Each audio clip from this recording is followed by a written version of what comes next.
ચાલો વિદ્યાર્થી મિત્રો, ગુડ મોર્નિંગ. લાસ્ટ આપણે ગેલેલિયોનો જડત્વનો નિયમ વિશે આપણે અભ્યાસ કરતા હતા.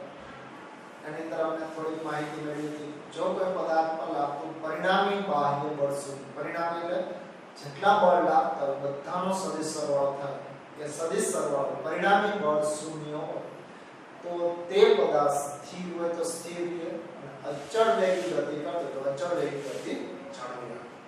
અને આ જે ગુણધર્મ છે એ પદાર્થના જડત્વને કારણે હોય. જડત્વ એટલે ફેરફારનો વિરોધ કરે, ફેરફારનો વિરોધ. જે પદાર્થના દળ ઉપર ડિપેન્ડ, જેમ પદાર્થનું દળ વધુ એમ જડત્વ વધુ. એટલે જડત્વ પદાર્થના દળ ઉપર આધારિત છે, અથવા એમ કહી શકાય જડત્વ પદાર્થના દળના સમપ્રમાણમાં. જેમ દળ વધુ એમ પદાર્થનું જડત્વ વધુ, જેમ દળ ઓછું એમ પદાર્થનું જડત્વ ઓછું. તો ગેલેલિયોનો જડત્વનો નિયમ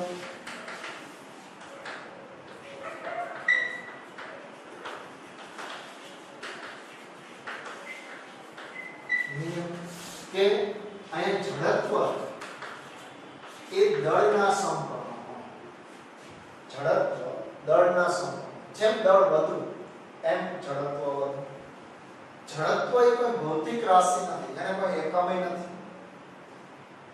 જડત્વ ખાલી પદાર્થની અવસ્થાના ફેરફારનો વિરોધ કરે, જેને જડત્વ કહી શકાય. તમે કદાચ ઘણી વખત કાલ અમે ઉદાહરણ દીધું કે ઘણા બધા વ્યક્તિને તમે એમ કહેતા જળ જેવો, જળ જેવો મતલબ એને તમે ગમે તેમ કહો, સાચું કહો તો વિરોધ કરે,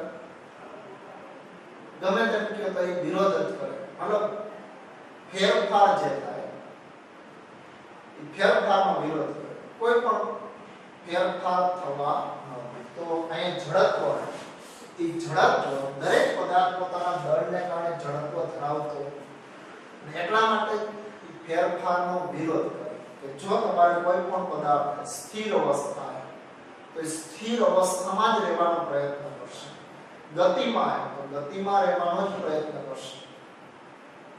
તો ધારો કે તમે ઉદાહરણ સ્વરૂપે કે કોઈ 1 કિલોગ્રામ દળનો પદાર્થ અને કોઈ 8 કિલોગ્રામ દળનો પદાર્થ, તો બંને પદાર્થ સ્થિર છે, બંને પદાર્થ સ્થિર જ છે, પણ આનું જડત્વ વધુ હશે, આના ફેરફાર નો વિરોધ વધુ થશે, આના ફેરફારનો વિરોધ ઓછો થશે. અથવા ધારો કે એમ કહો કે આ પદાર્થ ધારો 10 કિલો અથવા 1 કિલો અને આ 800 કિલો અથવા તો 8000 કિલોગ્રામ છે, એટલે મોટો ફરક અને એક નાનો પથ્થર. ધારો કે 8000 કિલોગ્રામ ને ખડક પથ્થર અને 1 કિલોગ્રામ નો નાનો પથ્થર અને આ મોટો. હવે એ સ્થિર અવસ્થામાં પડે, એ સ્થિર અવસ્થામાં પડે. હવે સ્થિર અવસ્થામાંથી તમારે પ્રવેગિત ગતિ લઈ આવે, મતલબ જે વેગ 0 એમાંથી v વેગ પ્રાપ્ત કરવાનો. પ્રવેગ થશે, પ્રવેગ એટલે અંતિમ વેગ માઈનસ પ્રારંભિક છેદમાં ડેલ્ટા t. તો કઈ પ્રવેગ ઉત્પન્ન થશે, તમે જોઈ ગયા અગાઉના ત્રીજા ચોથા ચક્રમાં. તો પ્રવેગિત ગતિ કરાવી એની અવસ્થા બદલાવી તો આનું ઝડપ ઓછું હશે, આમાં ફેરફાર ઓછો થશે, મતલબ આનો ફેરફારનો પ્રતિકાર ઓછો કરશે, આમાં વધુ કરશે. આના માટે તમારે બળે વધુ જોઈએ, ફેરફાર કરવો હોય છે. શા માટે? આ વધુ ઝડપ વધારે, તો આમાં બળ વધુ જોઈએ, આમાં બળ ઓછું. તો બીજું એક ઉદાહરણ, ધારો કે સાયકલ, એ સાયકલને ધારો કે તમે આ જે સાયકલ છે એ સાયકલને તમારે પ્રવેગિત કરવી, તો સાયકલને પ્રવેગિત કરવી ધક્કો મારીને ધારો કે, તો આના માટે બળ ઓછું છે. આની જગ્યાએ ખૂબ જ મોટો ટ્રક, ખૂબ જ મોટો ટ્રક, આ ટ્રક આખો લોડેડ વસ્તુ ભરેલી, ઘણી બધી વસ્તુ ભરેલી, આને પ્રવેગિત કરો, ધક્કો મારીને પ્રવેગિત કરો, તો શું કરશે? આમાં બળ વધુ જોઈએ, કારણ કે આમાં દળ વધુ છે તો એનો ઝડપ વધુ હશે, ફેરફારનો વધુ વિરોધ કરશે. આમાં દળ ઓછું હશે તો આનો ફેરફારનો વિરોધ ઓછો હશે. તો જેમ દળ વધુ એમ ઝડપ વધુ, દળ ઓછું એમ ઝડપ ઓછું. એટલે ખાસ ધ્યાન રાખો, ઝડપ એ પદાર્થના દળ ઉપર આધાર રાખે. ઝડપ પદાર્થના દળ ઉપર. ઝડપ પદાર્થના દળના સમપ્રમાણમાં. ઝડપ કોઈ ભૌતિક રાશિ નથી, એને કોઈ એકમ નથી, પણ ખાલી દળ ઉપર ડિપેન્ડ છે. તો આને અનુલક્ષીને જો તમે જુદા જુદા ત્રણ ઝડપો આપી શકો. એ પણ આપણે કાલ ચર્ચા કરી. એક સ્થિર ઝડપ. સ્થિર ઝડપ. સ્થિર ઝડપનો મતલબ કે સ્થિર પદાર્થ સ્થિર જ રહેવાનો પ્રયત્ન કરે. જો એની અવસ્થા બદલાવામાં આવે તો બદલાવનો વિરોધ કરે. એનું તમને એક ઉદાહરણ દીધું હતું. આનો આખો એક એનિમેશન વિડિયો પણ મોકલીશ તમને. કે જો કોઈ પદાર્થ ધારો કે ગ્લાસ ઉપર તમે એક સિક્કો રાખો અને ઝડપથી આ પુઠાને થ્રો કરશો તો સિક્કો ત્યાં પડી જશે. આવો પ્રયોગ તમે કર્યો હશે. તો આ ઉપરાંત કેરમ એમાં થપ્પી કરતી અને પછી નીચેથી મારશો તો નીચેથી નીકળી જાય, થપ્પી ત્યાં રહે. તો સ્થિર ઝડપ, સ્થિર પદાર્થ સ્થિર રહેવાનો પ્રયત્ન કરે. પછી બીજું ગતિકીય ઝડપ.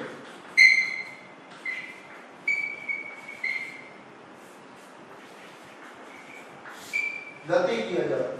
તો ગતિકીય ઝડપ તો જો કોઈ પદાર્થ ગતિમાં હોય તો એ ગતિમાં રહેવાનો જ પ્રયત્ન કરે. ગતિમાં રહેવાનો પ્રયત્ન કરે એટલે ધારો કે તમે બસમાં જાઓ અને અહીંયા બસમાં તમે ઊભા હો અને બસ અચળ વેગી ગતિ કરે. v બરાબર અચળ વેગી ગતિ કરે. આટલો અવસ્થા એ અચળ વેગી અવસ્થા. આપણે પણ બસની સાથે સાથે અચળ વેગી ગતિ જ કરતા હોય.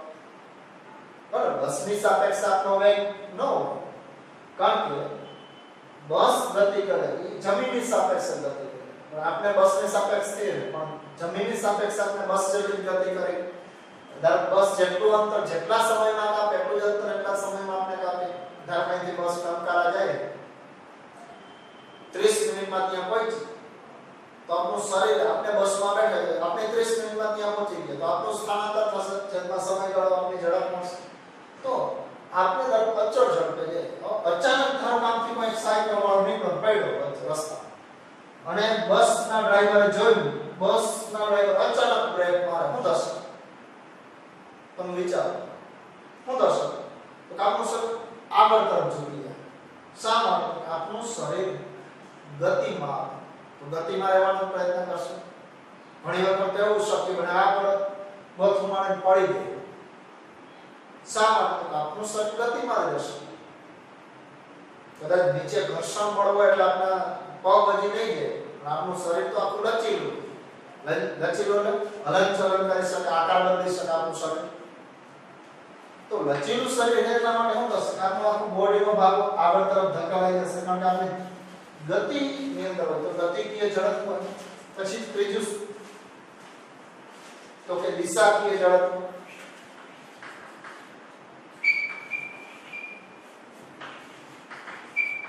આપણું શરીર દિશા જે ડાયરેક્શનમાં જતા હોય એ ડાયરેક્શનમાં જવાનો જ પ્રયત્ન કરે. તો તમે ધારો કે બસ આ રીતે સુરેખ પથ ઉપર જતી તો ટર્ન લે તો આપણે આ ડાયરેક્શનમાં ધકેલાય. શા માટે?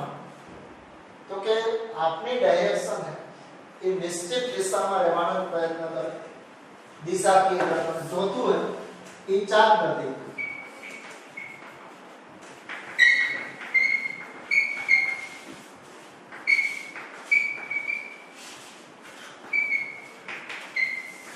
તો ચાર ગતિકીય ઝડપ કે કોઈ પણ પદાર્થ તો કે ચાર ગતિ કરતો એની ધરીની આસપાસ પરિભ્રમણ કરવાનો જ પ્રયત્ન કરે. જો આમાં ફેરફાર કરતો એનો વિરોધ કરે. તમે આમાં ભમરડાનું ઉદાહરણ લીધું કે જો કોઈ ભમરડો એ રોટેટ કરતો એની અક્ષની આસપાસ તો જ્યાં સુધી ફરતો હોય ત્યાં સુધી એ પોતાની ગતિ ચાલુ જ રાખે. એ અક્ષની આસપાસ તમે કદાચ નીચેનામાં વળી પાછો આવી ગયા તો સાયકલ લઈને જતા હોય, સાયકલની ધરીની આસપાસ આમ વ્હીલ ફરતો તો એક તરફ વ્હીલ ફરવાનો પ્રયત્ન કરે. જો એમાં તમે ફેરફાર કરો નીચેનામાં તો સીધી થઈ ગઈ. અથવા તમે કદાચ સ્પિનર વચ્ચે નીકળાતા તમે કદાચ લીધા સામ રાખીને સ્પિનર ફેરવતા તો તો આ ડાયરેક્શનમાં કરવાનો પ્રયત્ન કરે. જો તમે આમ બદલાવો એની અક્ષ તો તમને હાથમાં ઓટોમેટિક બળ લાગે એવો અનુભવ. તો એનું ચાર પ્રતિક્રિય ઝડપ, દરેક વાહનના ચાર પ્રતિક્રિય ઝડપ ઉપર જ કામ કરે. સાયકલ સીધી રાખશો તો પડી જશે, પણ ફરતી હોય ત્યાં શા માટે ગતિ કરે? તો એ ચાર પ્રતિક્રિય ઝડપ એની જે રોટેશનલ એક્સિસ છે, પરિભ્રમણ એક્સિસ સમસ્થિતિ હોય, આમ વ્હીલ ફરતું, તો એ એક્સિસ જાળવી રાખવાનો પ્રયત્ન કરે. આ ઉપરાંત તો આ જ કોન્સેપ્ટ બુલેટ માટે પણ ઉપયોગ કરવામાં આવે, જે એકદમ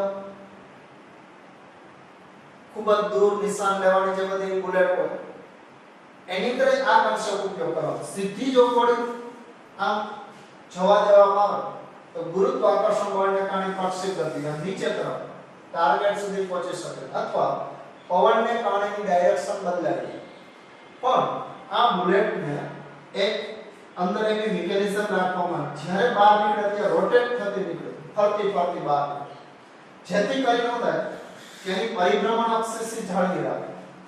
પરિભ્રમણ એક્સિસ અને ખૂબ જ દૂરના ડિસ્ટન્સ માટે ટાર્ગેટ લેવાનો થાય તો રોટેશનલ ચાક ગતિ કરતી આગળ વધતી, જેથી કરીને એ દૂરના ડિસ્ટન્સ સુધી ટાર્ગેટ સુધી પહોંચી શકે. એની દિશા બદલાવ્યા વગર, કારણ કે ઘણા બધાના અવરોધક પણ હોય એને કારણે ડાયરેક્શન બદલાઈ જશે. ડાયરેક્શન નો બદલાવે તો આપણે બુલેટ માટે પણ ઉપયોગ કરવામાં તો જુદા જુદા આ ચાર પ્રકારના ઝડપ હોય. એટલે ખાસ આટલી બાબત યાદ રાખવાની.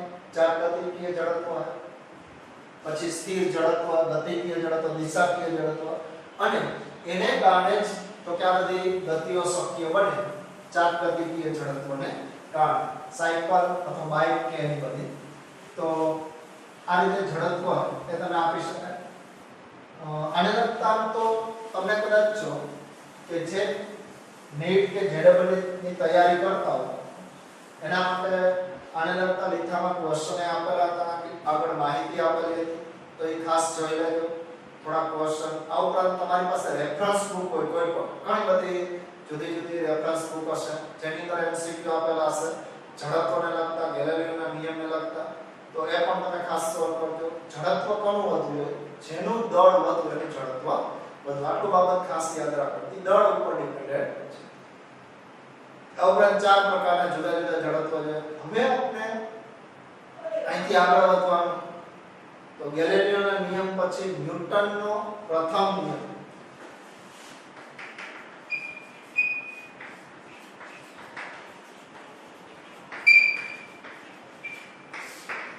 તો જે ગેલેલિયોએ નિયમ આપ્યો બળ અંગની સાચી સમજ આપી, જેને કારણે એરિસ્ટોટલનું જે સામ્રાજ્ય હતું, મતલબ એરિસ્ટોટલે જે બધા ગાણિતિક નિયમો બધા આપ્યા એ ખોટા પડ્યા,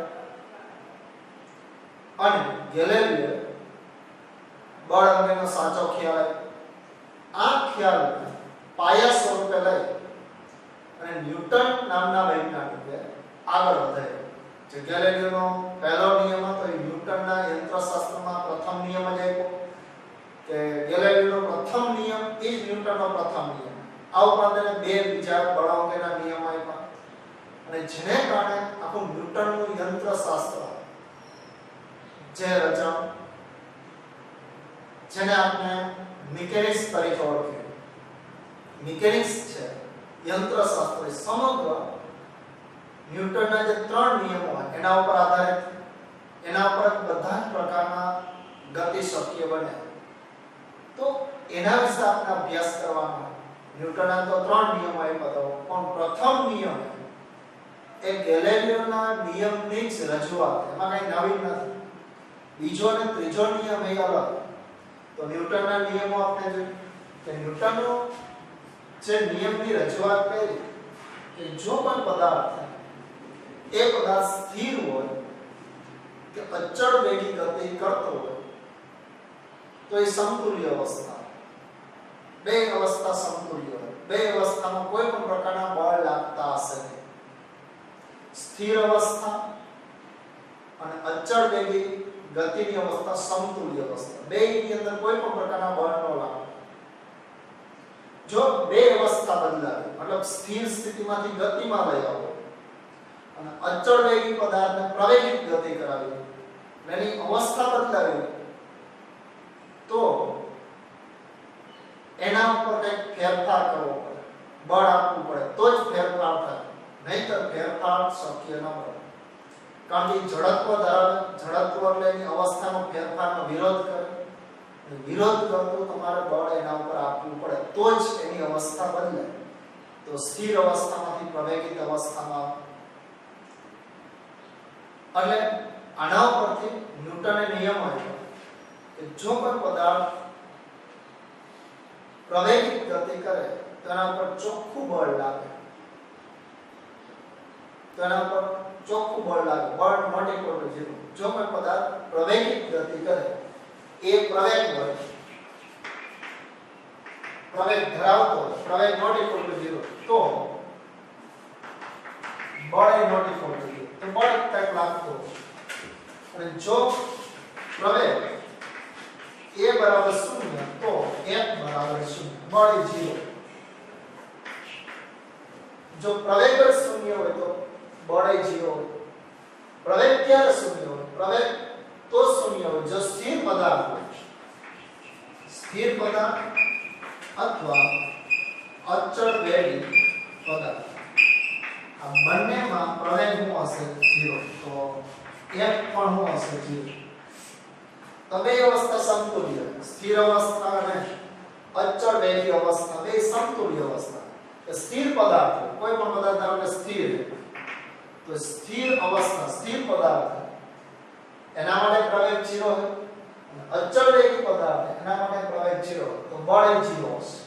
પણ જો પદાર્થ પ્રવેગિત ગતિ કરે તો f નોટ ઇક્વલ ટુ 0.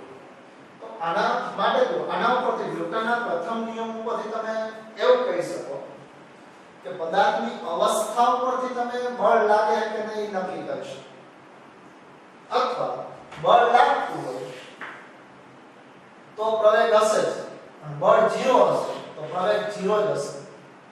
તો એના પરથી તમે એની અવસ્થા નક્કી કરી શકો. તો આના માટે બે ઉદાહરણ આપ્યા કે ધારો કે એક ઉદાહરણ એવું આપ્યું,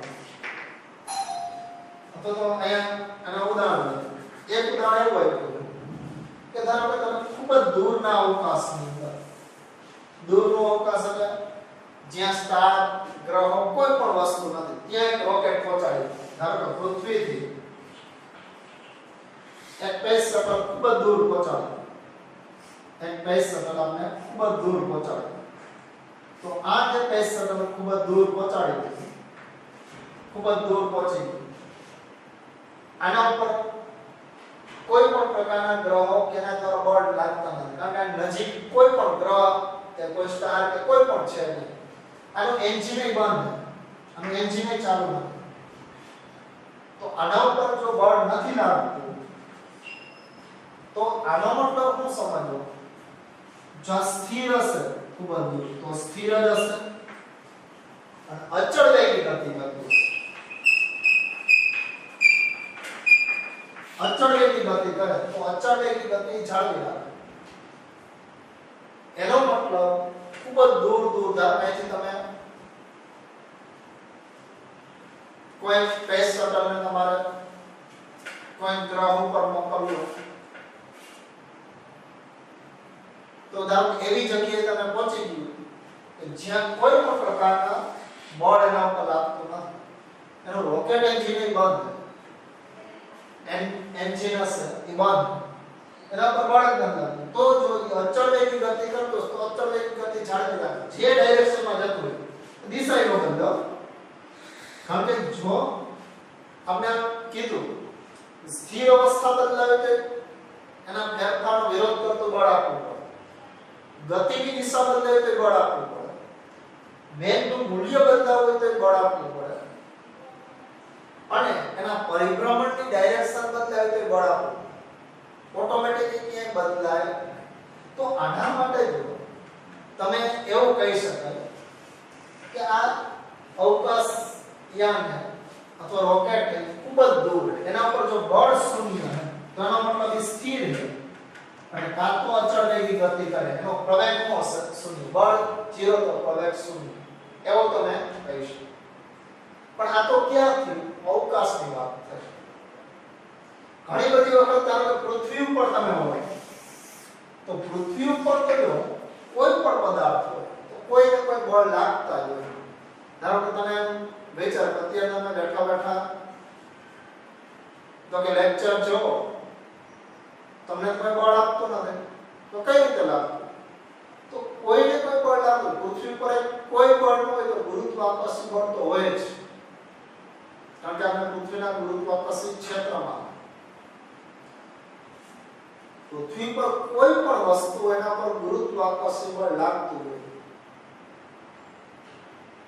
એટલે ઘણી બધી વખત આપણે બળના ઉદ્ગમ ખબર પડે કે આના પર કયા કયા બળ લાગે. ધારો કે વસ્તુ પડેલી, ધારો કે ટેબલ ઉપર પાઠ્ય પુસ્તક પડેલું,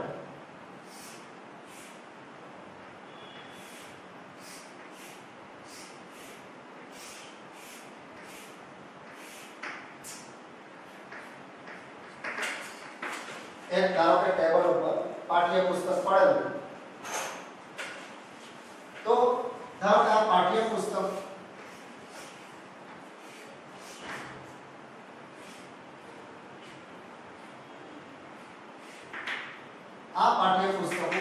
કયું બળ લાગશે?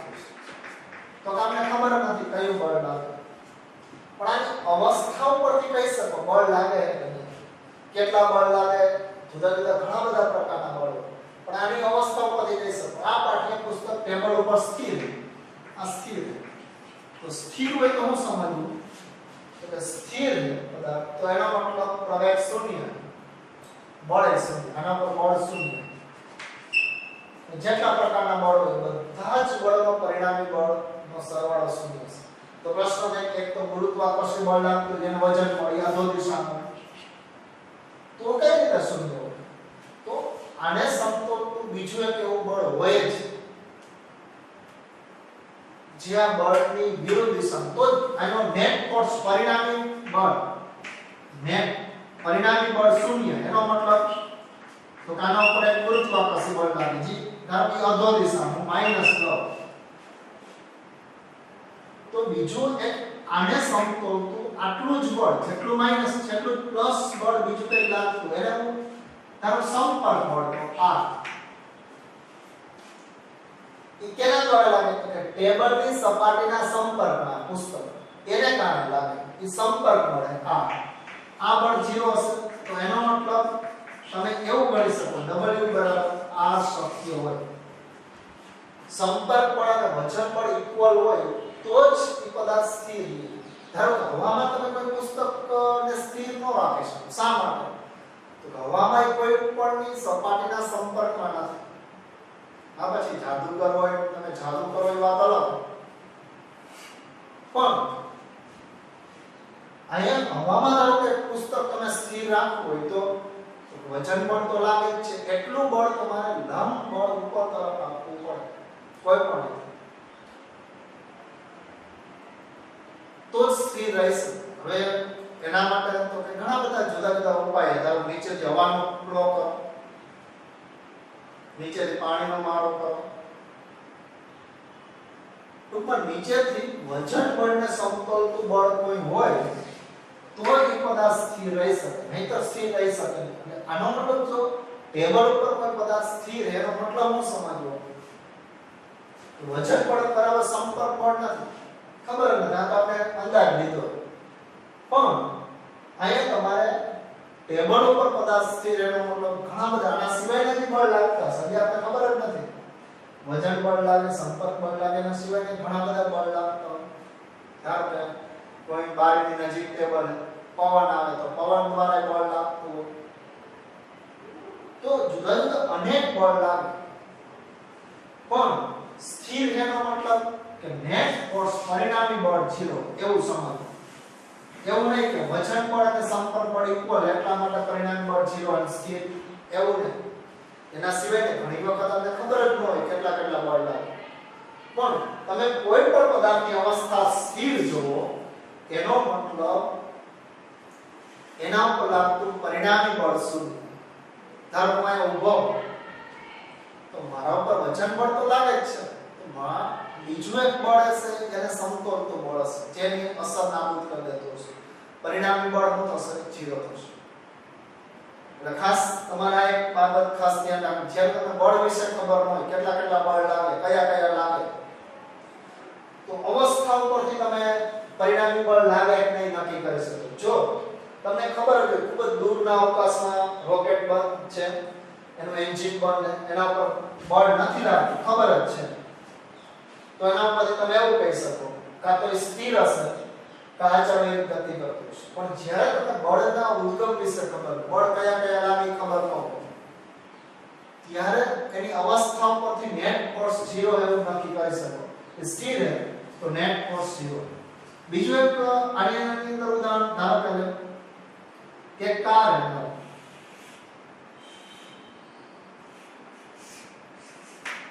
તો આ જે કાર, એ કાર ધારો આ ડાયરેક્શનમાં ગતિ કરે, તો ગતિ કરાવી સ્થિર હોય, તો સ્થિર સ્થિતિમાંથી ગતિ કરાવી તો બળ જરૂર પડે, તો જ પ્રવેગિત ગતિ થાય. તો અહીંયા બળ લાગતું F not equal to 0 તો જ પ્રવેગ હોય, બળ 0 હોય તો પ્રવેગ 0 હોય. ધારો રસ્તા પર એક કાર સ્થિર છે, તો એનો મતલબ હું સમજવો કે એના પર લાગતું બળ 0. હવે જો એને પ્રવેગિત ગતિ કરાવી તો એને બાહ્ય બળ જોઈએ. ખાસ કેવું બળ જોઈએ? બાહ્ય બળ. તો બાહ્ય બળ કઈ રીતે આપી શકે? ધારો કે તમે કારની અંદર બેઠા હોય, કારની અંદર સીટ ને કારને ધક્કો મારો તો કાર ગતિ ન કરે. શા માટે? કારની અંદર રહેલું બળ આંતરિક બળ. જો કારને ગતિ કરાવી તો બાહ્ય બળ છે. એ બાહ્ય બળ કોણ આપશે? તો કે ઘર્ષણ બળ. એન્જિન ને ખાસ ધ્યાન રાખો, એન્જિન એના ઉપર બળ ન લગાડી શકે.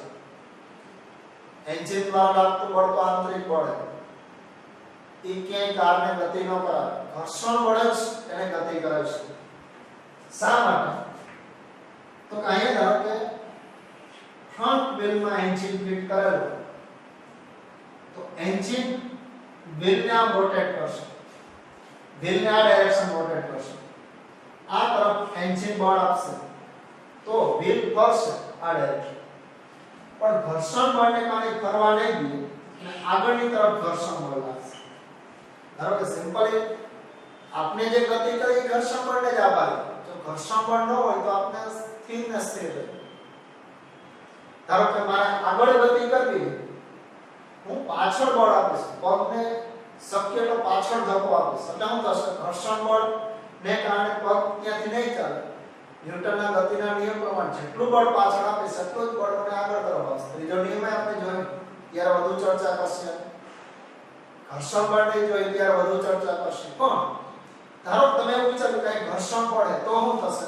તમે જેવું પાછળ બળ આપશો એવું પગ પાછળ થઈ જશે, તમે આગળ નહીં જાઓ. અથવા તમે ઘણી વખત જોયો છો ત્યારે મોરબીની અંદર આ પરિસ્થિતિ, એમ તો બધે જ સમગ્ર ભારતની અંદર આવી પરિસ્થિતિ કે રસ્તા બધા ડામર ને ધોવાઈ ગયો, કાદવ કીચડ જ હોય, એવી જગ્યાએ તમે વાહન ફસાવી દો જ્યાં માટી છે, ચીકણી માટી,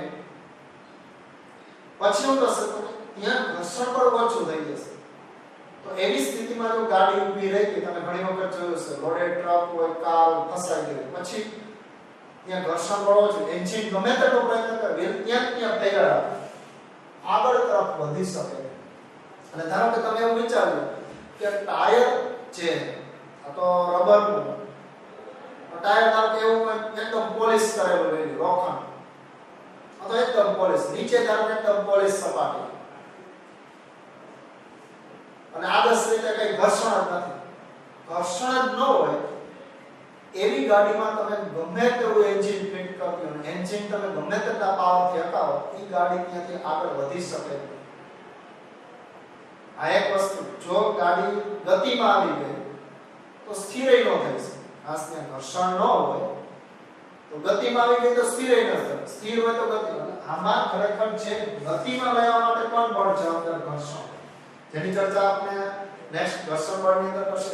ઘર્ષણ બળ જ ગાડીને ગતિમાં લઈ આવે તો એને કારણે ગાડી આગળ વધે. ઘર્ષણ બળ, આ ઘર્ષણ બળ એ બાહ્ય બળ, ગાડીને આગળ તરફ લઈ જતું બળ બાહ્ય બળ એ આગળ તરફ લઈ જશે. આ ઉપરાંત જો કે આ બે બળ ઇક્વલ થઈ ગયું.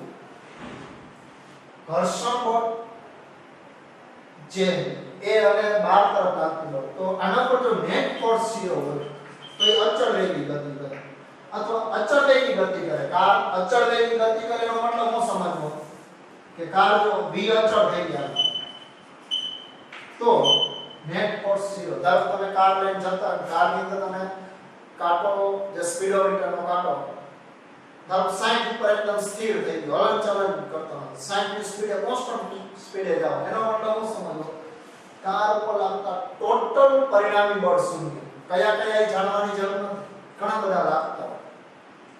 ઘર્ષણ બળ લાગતું હોય, એન્જિન દ્વારા બળ લાગતું હોય, પવન દ્વારા લાગતું હોય, ઘણા બધા બીજા બળ લાગતા હોય, આંતરિક બળો લાગતા હોય, પણ એ બધા જ બળનો પરિણામી બળ 0. અને જો વેગ અચળ હોય તો પરિણામી બળ 0.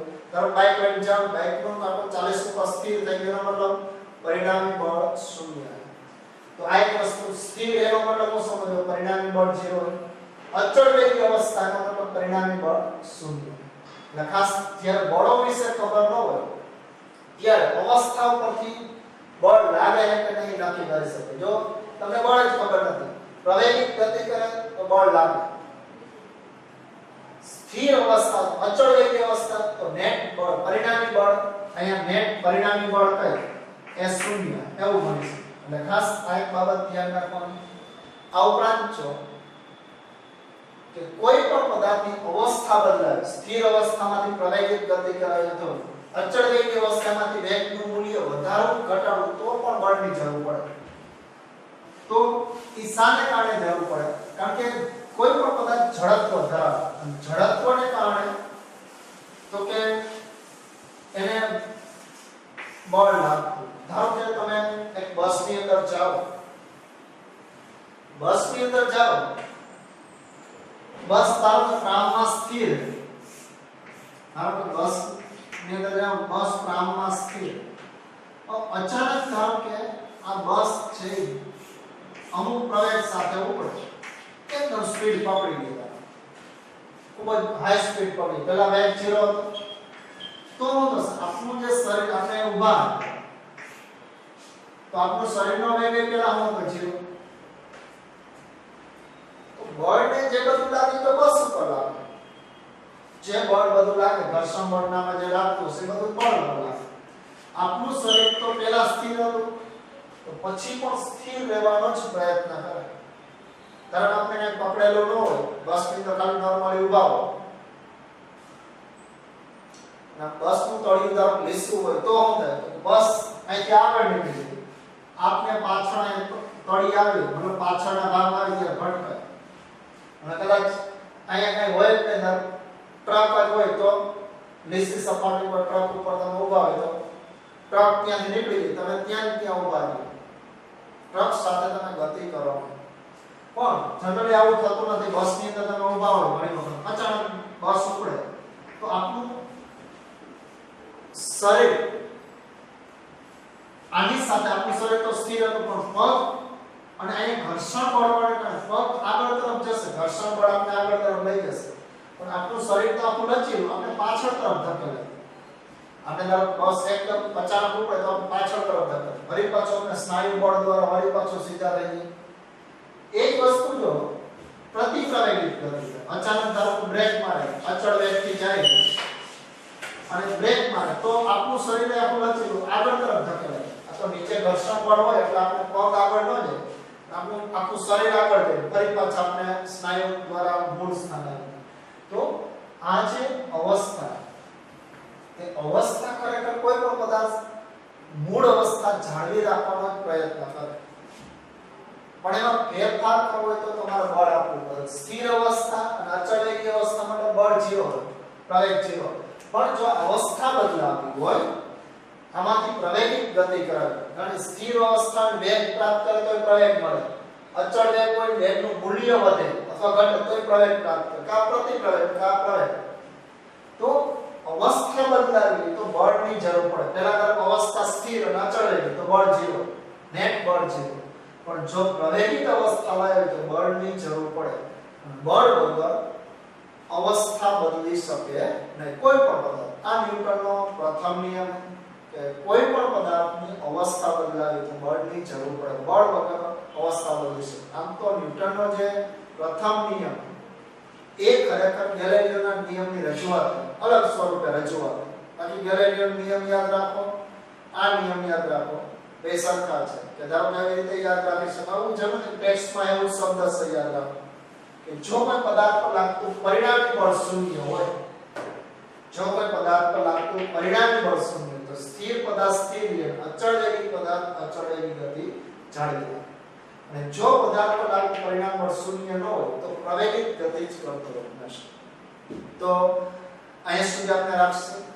નેક્સ્ટ ટાઈમ તો કે બીજા નિયમ અને વેગમાન એના વિશે અભ્યાસ કરશું. પણ આના માટે જો ખાસ તમને પ્રથમ નિયમને લગતા તમારી પાસે કદાચ રેફરન્સ બુક હોય તો એમાંય ન્યૂટનનો પ્રથમ નિયમ અને ઝડપને લગતા ક્વેશ્ચન આપેલા તો રેફરન્સ બુકમાં જોજો, સોલ્વ કરજો જેથી વધુ ખ્યાલ આવે. એ સિવાય તમે કદાચ નેટ જેડબલઈ ની તૈયારી કરતા હોય તો એ તમે લીધવા કોઈ પાંચમા ચેપ્ટરની અંદર ન્યૂટનના નિયમ અને ઝડપના નિયમને લગતા એમસીક્યુ આપ્યા તો એ પણ સોલ્વ કરજો જેથી કરીને તમને વધુ ખ્યાલ આવી શકે. એ સિવાય તમને ઉદાહરણ આપ્યું હોય એ ઉદાહરણ જોઈ લો એટલે સાથે સાથે પૂરું થઈ જાય.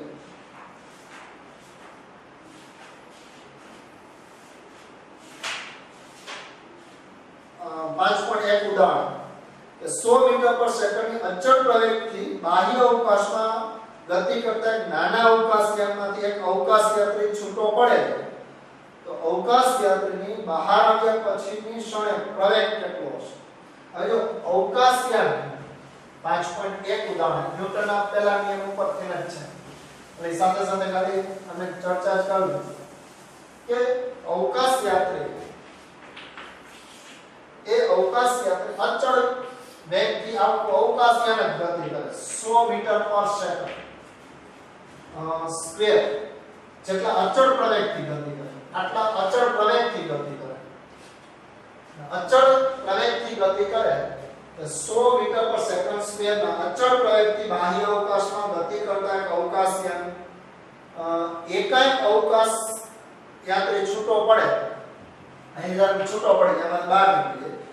બહાર આવ્યા પછી તે જ ક્ષણેનો પ્રવેગ કેટલો હશે? તો બહાર આવ્યા પછી તો એના આના દ્વારા અવકાશયાન દ્વારા કોઈ પ્રવેગ લાગશે ને બળ નહીં લાગે. તો અવકાશમાં એના ઉપર લાગતું બળ 0 થઈ જાય. તો અવકાશમાં જેવો બહાર આવે એમાં એનો પ્રવેગ પણ થઈ જશે 0. કારણ કે અવકાશની તો પછી અવકાશની અંદર કોઈ પણ આસપાસ બળ ન લાગતું તો પ્રવેગ પણ હશે 0.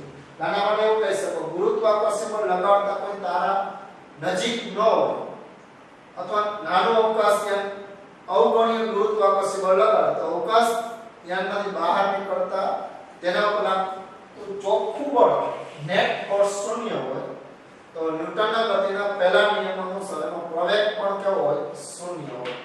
જો આજુબાજુ કોઈ સ્ટાર ન હોય અને આ અવકાશયાન પણ આના પર કોઈ ગુરુત્વાકર્ષણ બળ ન લગાડતું હોય તો અહીં સુધી રાખશે. એટલે થોડીક એમસીક્યુ ની પ્રેક્ટિસ કરજો. આવતી વખતે ન્યૂટનનો ગતિનો બીજો નિયમ